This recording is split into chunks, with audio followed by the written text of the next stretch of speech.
এবার জানব বিস্তারিত। বন্যায় বিপর্যস্ত ভারতের উত্তর ও উত্তর পূর্বাঞ্চলের রাজ্যগুলো, এর মধ্যে সবচেয়ে খারাপ অবস্থা আসাম ও দিল্লির। ভারী বৃষ্টিতে ডুবে গেছে রাজধানী নয়াদিল্লির বিভিন্ন এলাকা। আসামে বন্যায় ক্ষতিগ্রস্ত জেলা বেড়ে দাঁড়িয়েছে 26টিতে। রাজ্যটিতে বানের পানিতে ভাসছেন প্রায় 14 লাখ মানুষ। এ পর্যন্ত 84 জনের মৃত্যু হয়েছে। ভারতের রাজধানী নয়াদিল্লির একটি আবাসিক এলাকা। বানের পানিতে ডুবে গেছে সড়ক, বাসাবাড়ি। অবর্ণনীয় দুর্দশায় আছেন স্থানীয়রা। টানা বৃষ্টি বাদলায় স্থানীয় মুনাক খালের বাঁধ ভেঙে পানি ঢুকেছে পাড়া মহল্লায়। যেদিকে চোখ যায় সবই তাই জলমগ্ন। আমরা জেনেছি বাঁধ ভেঙে খালের পানি চলে আসায় এই জলাবদ্ধতা। এত দ্রুত সবকিছু তলিয়েছে যে মানুষ তার প্রয়োজনীয় জিনিসপত্র নিয়ে যেতে পারেনি। শুধু পরিবার পরিজন নিয়ে নিরাপদ স্থানে আশ্রয় নিয়েছে।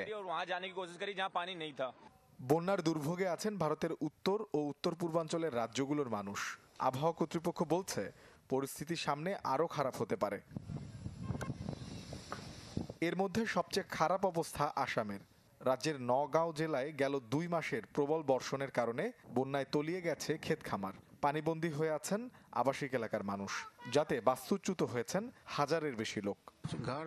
বন্যার পানি ঢুকে পড়লে আমরা কোনোভাবে যান নিয়ে নিরাপদ স্থানে চলে এসেছি, কিন্তু মালামাল সব ফেলে আসতে হয়েছে, কিছুই নিয়ে আসতে পারিনি। আসামের রাজ্য সরকারের এক প্রতিবেদনে বলা হয়েছে রাজ্যের 9টি নদীর পানি বিপদসীমার ওপর দিয়ে বইছে। মোর্শেদ শোভন, চ্যানেল 24। ভারতে বন্যা পরিস্থিতি নিয়ে আরো খবর জানাবো আপনাদের। পশ্চিমবঙ্গ থেকে সরাসরি যোগ দিচ্ছেন সহকর্মী শুভজিৎ পুততুণ্ড। শুভজিৎ, বন্যার পরিস্থিতি কেমন দেখছেন? কতটুকু উন্নতি হলো?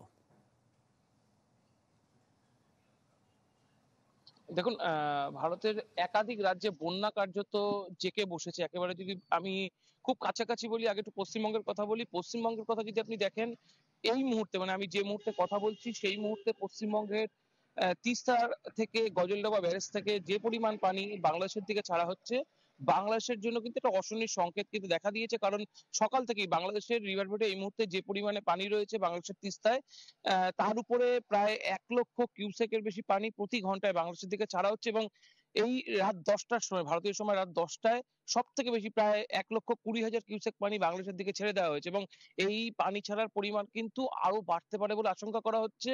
তিস্তার সংরক্ষিত অসংরক্ষিত দুপারেই কিন্তু গত মঙ্গলবার থেকেই লাল সংকেত জারি করা রয়েছে। প্রায় একেবারে যদি আপনি দেখেন প্রায় 70 থেকে 80,000 কিউসেক পানি প্রতি ঘন্টাতেই বাংলাদেশ থেকে ছাড়া হচ্ছিল। সেই পরিমাণ কিন্তু আরো বাড়তে শুরু করেছে। এবং শুধু বাংলাদেশ নয়, এর জেরে কিন্তু এফেক্টেড হয়েছে পশ্চিমবঙ্গের জলপাইগুড়ি, আলিপুরদুয়ার, কোচবিহারের মতো জেলাগুলো। সেখানে কিন্তু রীতিমতো বন্যা দেখা দিয়েছে।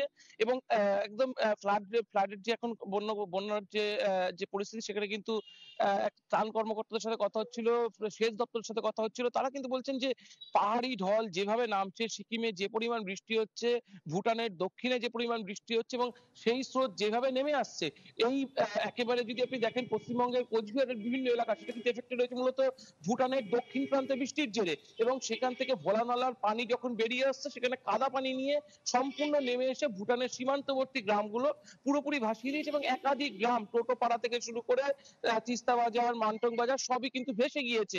এবং এই পরিস্থিতিতে কিন্তু কোনো বাঁধও কিন্তু আটকে রাখা সম্ভব না, কারণ বাঁধের পানি যদি কোনোভাবে আটকানোর চেষ্টা করা হয়, গোটা বাঁধটাই ভেঙে যাবে। কারণ বন্যা পরিস্থিতি কিন্তু অবনতি হতে চলেছে, এটা কিন্তু বলা যায়। এবং বাংলাদেশের তরফে এখন থেকে যদি আপনি 6 ঘন্টা ক্যালকুলেট করেন, যে পরিমাণে পানি যাচ্ছে 6 ঘন্টা থেকে 7 ঘন্টা পর, সেটা কিন্তু বাংলাদেশের দিকেও কিন্তু বেশ ভালো আতঙ্কের পরিবেশ সৃষ্টি করবে বলে এখনো মনে করা হচ্ছে। অন্যদিকে যদি আপনি দেখেন সিকিমের বন্যা পরিস্থিতি, যেটা গত 15 দিন আগে যে পরিস্থিতি ছিল তার থেকে কিছুটা রিকভারি করেছে। তবে তারপরেও সেখানেও কিন্তু এখনো পর্যন্ত যদি দেখেন 23 লাখ মানুষ 15 দিন আগে তারা পানিবন্দী ছিলেন, এখন সেটা কিছুটা কমেছে। তারপরেও প্রায় 10 থেকে 15 লাখ মানুষ সেখানে পানিবন্দী রয়েছে আসামে। এছাড়াও কিন্তু নতুন করে যদি আপনি বন্যার কথা বলেন, সেটা কিন্তু হিমাচল প্রদেশ এবং উত্তরপ্রদেশ, সেখানে কিন্তু বন্যার পরিস্থিতি ঘন্টায় ঘন্টায় অবনতি হচ্ছে। সেখান থেকেও আপনি যদি পাহাড়ি যে নদীগুলো তারা যেভাবে পানি নিয়ে নিচে আসছে, এবং আবহাওয়া দপ্তর বলছে যে আগামী 2 দিন এই বর্ষা কিন্তু অনবরত থাকবে।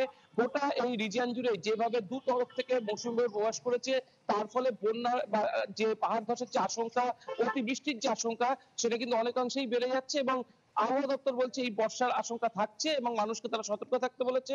প্রশাসনের তরফে কিন্তু সেনাকে নামানো হয়েছে, উদ্ধার কার্য চলছে। এখন দেখার যে এই প্রশাসন কত ভালোভাবে এই যে পরিস্থিতি সেটা ট্যাকেল দিতে পারে। ধন্যবাদ আপনাকে। পশ্চিমবঙ্গ থেকে জানাচ্ছিলেন সহকর্মী শুভজিৎ পুততুণ্ড। পশ্চিমা সামরিক জোট নেটো সম্মেলনে মার্কিন প্রেসিডেন্ট জো বাইডেন বাঁধালেন তুলকালাম। নেটোর মঞ্চে ইউক্রেনের প্রেসিডেন্ট জেলেনস্কিকে পুতিন ও মার্কিন ভাইস প্রেসিডেন্ট কামলা হ্যারিসকে ট্রাম্প সম্বোধন করে পড়েন বিপাকে। আর এমন কাণ্ডে আন্তর্জাতিক গণমাধ্যমগুলোতে পড়ছে ব্যাপক সাড়া। সময়টা ঠিক ভালো যাচ্ছে না জো বাইডেনের। ডোনাল্ড ট্রাম্পের সাথে প্রথম প্রেসিডেন্সিয়াল ডিবেটের পর থেকেই একের পর এক বিতর্কে জড়াচ্ছেন ৮১ বছর বয়সী এই ডেমোক্র্যাট নেতা। বয়সের কারণে তার প্রার্থিতা নিয়ে নানা সমালোচনার মুখেই এবার ন্যাটো সম্মেলনে ঘটালেন তুলকালাম। পশ্চিমা সামরিক জোটটির সংবাদ সম্মেলন শুরুর ঠিক আগ মুহূর্তে রাশিয়ার প্রেসিডেন্ট ভ্লাদিমির পুতিন ও ইউক্রেনের প্রেসিডেন্ট ভলোদিমির জেলেনস্কিকে গুলিয়ে ফেলেন বাইডেন। মুখ ফসকে জেলেনস্কিকে সম্বোধন করেন পুতিন।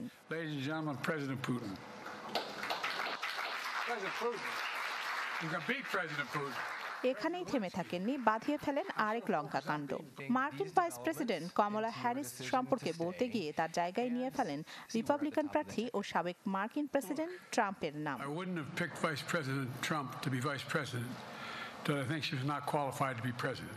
তার মুখ ফসকে হওয়া ভুলকে লুফে নেয় বিশ্বের বিভিন্ন গণমাধ্যম, গণহারে ছাপানো হয় সংবাদপত্রের পাতায়। ভুলভাল নাম সম্বোধন করে সমালোচনার মুখে পড়লেও নির্বাচনী লড়াইয়ে অনড় থাকবেন। সমালোচকদের আরও একবার সেই বার্তায় দিয়েছেন বাইডেন, দাবি করেন আসন্ন প্রেসিডেন্ট নির্বাচনে ট্রাম্পকে পরাস্ত করতে তিনিই সেরা।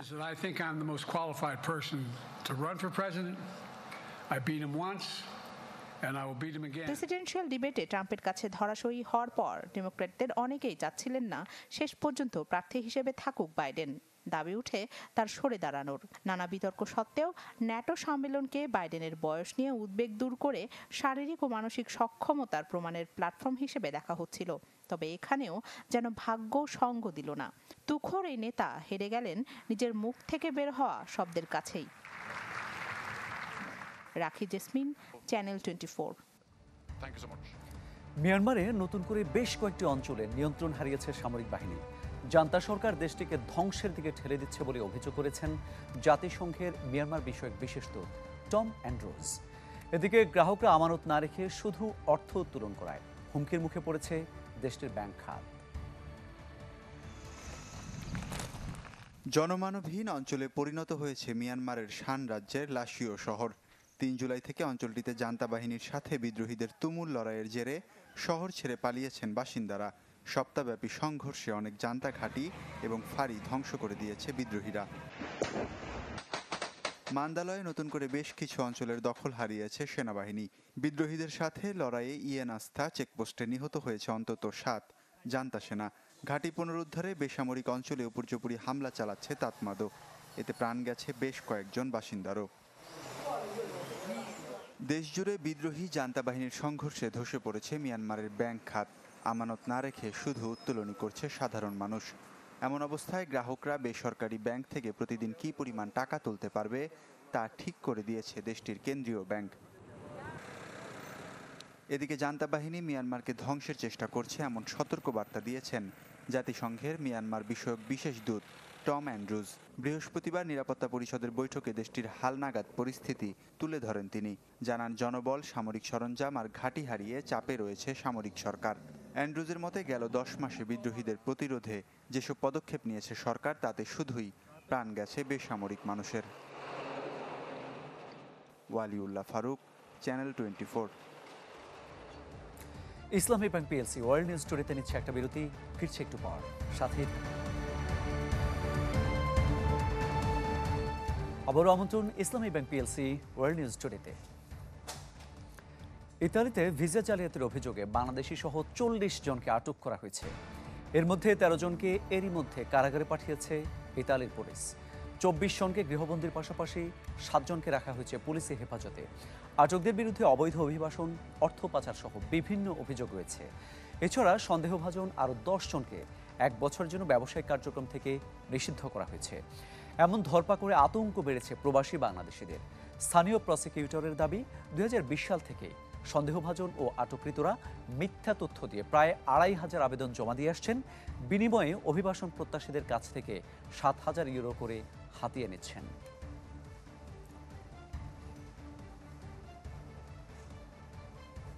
এ বিষয়ে আরও খবর জানাবো। ইতালি থেকে যোগ দিচ্ছেন সহকর্মী সজীব আহমেদ রিয়ন। রিয়ন, যে অভিযোগটা এসেছে যে বিভিন্ন অভিযোগে তাদের আটক করা হচ্ছে, ঠিক বাংলাদেশি সংখ্যা কত এবং তাদের পরিচয় জানা গেছে কিনা? আপনাকে ধন্যবাদ। আসলে ইতালি গণমাধ্যমে আসলে এই তথ্যগুলো আসলে তুলে এসেছে। বিশেষ করে মল ফাল্কনে একজন বাংলাদেশিকে আটক করেছে, আরো কয়েক জায়গায় আসলে আটক করা হয়েছে। কিন্তু মূলত আসলে ইতালিতে গণমাধ্যমে কারোর নাম প্রকাশ করা হয় না। সেক্ষেত্রে আসলে আমরা নামটি জানতে পারি না এবং সংখ্যাটাও আসলে প্রকাশ করা হয় না কোন দেশের কতজন আসলে আটক করা হয়েছে। যে এই যে অভিযানটা চলছে, ঠিক কি কি কারণে, কোন কোন অপরাধের কারণে হচ্ছে অভিযানটা চালানো হচ্ছে, সেই ক্ষেত্রে বাংলাদেশিদের উপর এই প্রভাবটা কেমন? আসলে মূলত এই অভিযানটি পরিচালনা হয় অবৈধ অর্থনৈতিক লেনদেনের কারণে এবং ভিসা জালিয়াতির কারণে। গত মাসে কিন্তু ইতালির প্রধানমন্ত্রী জর্জিয়া মেলোনি একটি কড়া বার্তা দিয়েছে ভিডিও মাধ্যমে। বিশেষ করে বাংলাদেশিদেরকে ইঙ্গিত করে কিন্তু একটি বার্তা তিনি দিয়েছে যে বাংলাদেশিদের মধ্যেই অনেক যারা নাগরিক আছে বা অভিবাসী, তারা কিন্তু জাল জালিয়াতির সাথে সম্পৃক্ত এবং তারা একটি ভিসার মাধ্যমে 18 থেকে 15,000 ইউরো তারা নিয়ে থাকে। এই বিষয়টি তিনি কিন্তু নজরে এনেছেন এবং বাংলাদেশিদেরকে কিন্তু তারা নজরে রেখেছে। তো আরেকটি বিষয় হচ্ছে যে অবৈধ অভিবাসীদের কিন্তু ইতিমধ্যেই কিন্তু আলবেনিয়া, পার্শ্ববর্তী যে আলবেনিয়া শহর আছে সেই আলবেনিয়াতে হস্তান্তর করবে। অর্থাৎ আগামী আগস্ট মাসের 1 তারিখ থেকেই এই কার্যক্রম হয়তোবা শুরু হবে। তখন হয়তোবা এইটা অবৈধ যারা আছে তাদেরকে হয়তো দরপাকড় হয়তোবা শুরু হতে পারে। যদি তাদেরকে যে সকল অভিযোগে আটক করা হচ্ছে সেই অভিযোগগুলো যদি প্রমাণ হয়, সেক্ষেত্রে তারা আসলে কি ধরনের সাজার মুখোমুখি হতে পারেন? দেখেন, বেশ কয়েকজন বাংলাদেশিকেও কিন্তু এই সাজার আওতায় নিয়ে আসছে। অনেককেই কিন্তু গৃহবন্দী অবস্থায় কিন্তু রাখা হয়েছে। তাদেরকে কোনোভাবেই তাদের ঘর থেকে বের হতে দিচ্ছে না। 24 ঘন্টা তাদেরকে কিন্তু নজরদারিতে রাখা হয়েছে এবং তারা কি কর্মগুলো তারা দিনে যে কর্মগুলো করছে সেগুলো তারা ফলো করছে। বলতে গেলে গৃহবন্দী আসলে আপাতত রাখা হচ্ছে। পরবর্তীতে কোনো যদি এমন অভিযোগ পাওয়া হয় সেক্ষেত্রে তাদেরকে যাবজ্জীবন কারাদণ্ড দেওয়া হতে পারে। অনেক ধন্যবাদ আপনাকে। ইতালি থেকে জানাচ্ছিলেন সহকর্মী সজীব আহমেদ রিয়ন। স্কটল্যান্ডের অগ্নি সৈকতে আটকে পড়া ৭৭টি তিমি মারা গেছে। আটকে পড়া তিমির সংখ্যায় কয়েক দশকের মধ্যে এটি সর্বোচ্চ। যদিও প্রাণীগুলোকে সাগরে ফেরানোর চেষ্টা ব্যর্থ হলে সযত্নে মেরে ফেলার সিদ্ধান্ত হয়েছিল। এতে পুরুষ তিমি লম্বায় ছিল সর্বোচ্চ 22 ফুট। ঠিক কী কারণে এত মৃত্যু, সেটি এখনও নিশ্চিত হতে পারেনি বিশেষজ্ঞরা। তবে তাদের ধারণা, কোনো একটি তিমি সৈকতে আটকা পড়লে দলের বাকি সদস্যরা তাকে বাঁচাতে সৈকতে উঠে আসে।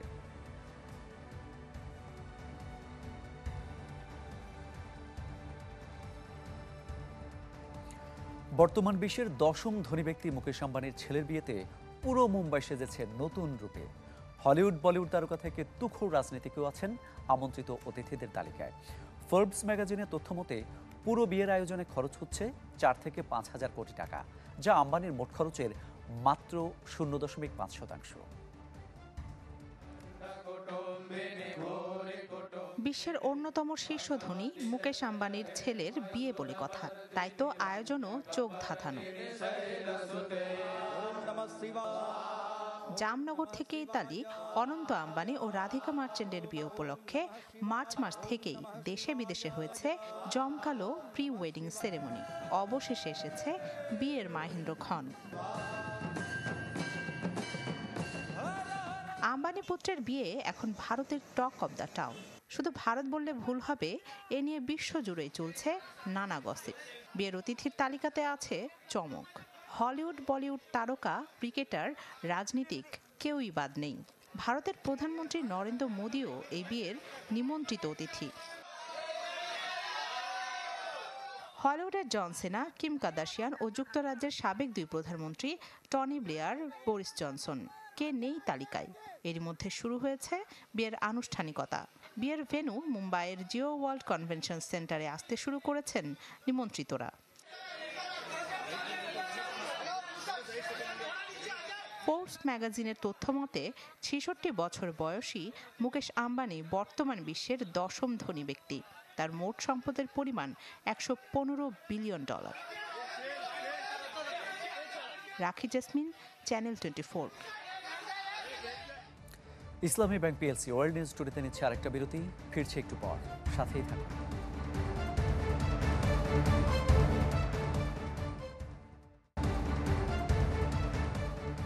স্বাগত আরেকবার, দেখছেন ইসলামী bank PLC world news today. গাজায় যুদ্ধবিরতির আলোচনা ফের ব্যর্থ। এজন্য একে অন্যকে দোষারোপ করছে হামাস ও নেতানিয়াহু প্রশাসন। হামাস বলছে যুদ্ধবিরতি আলোচনা ব্যর্থ হওয়ার পেছনে ব্যক্তিগতভাবে নেতানিয়াহু দায়ী। তবে নেতানিয়াহু দুষছেন হামাসের প্রস্তাবকে। নেটো সম্মেলনে গাজা যুদ্ধ নিয়ে কোনো আলোচনায় তোলেননি সামরিক জোটের প্রধান জেন্স স্টোলটেনবার্গ। তবে নেতানিয়াহু প্রশাসনকে নেটোর ধারাবাহিক সহযোগিতার বিরোধিতা করেন তুরস্কের প্রেসিডেন্ট এরদোয়ান। এদিকে গাজায় হামলা অব্যাহত রেখেছে ইসরায়েলি বাহিনী, যাতে আরও ২৬ ফিলিস্তিনি নিহত হয়েছেন।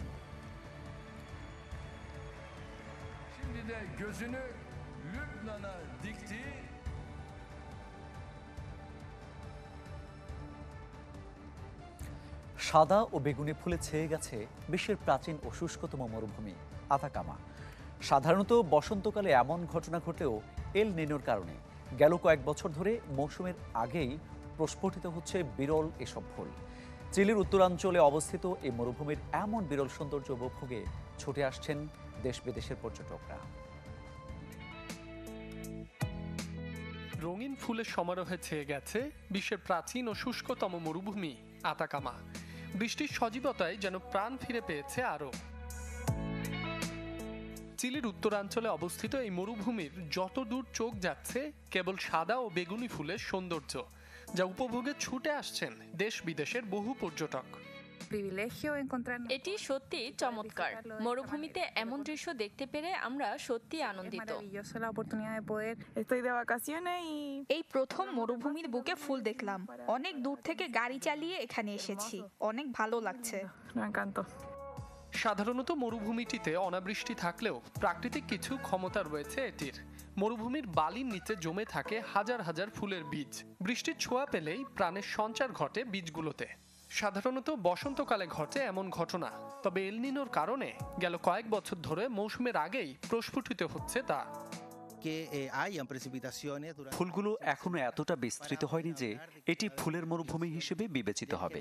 তবে বৃষ্টির পরিমাণ আরও বাড়লে ফুলগুলো বৃহত্তর অঞ্চল জুড়ে ছড়িয়ে পড়তে পারে। তখন একে ফুলের মরুভূমি বলা যেতে পারে। চিলির পলিটিফিক্যাল ক্যাথলিক বিশ্ববিদ্যালয়ের তথ্য মতে গেল ৪০ বছরে এমন আগেভাগে ফুল প্রস্ফুটিত হওয়ার ঘটনা ঘটেছে প্রায় ১৫ বার। ২০২২ সালে দেশটির সরকার বিরল এসব ফুল এবং জীববৈচিত্র্য রক্ষায় নতুন জাতীয় উদ্যান তৈরির উদ্যোগ নেয় এই মরুভূমিতে। মাসুম রাব্বি, চ্যানেল 24। ইসলামী ব্যাংক পিএলসি ওয়ার্ল্ড নিউজ টুডেতে এই ছিল আজকের আয়োজন। সপ্তাহের প্রতিদিন বিশ্বের গুরুত্বপূর্ণ সব সংবাদ ও বিশ্লেষণ জানতে একই সময় চোখ রাখুন চ্যানেল 24 পর্দায়। এছাড়াও দেখতে পারেন ফেসবুক পেজ এবং ইউটিউবে। ধন্যবাদ সবাইকে।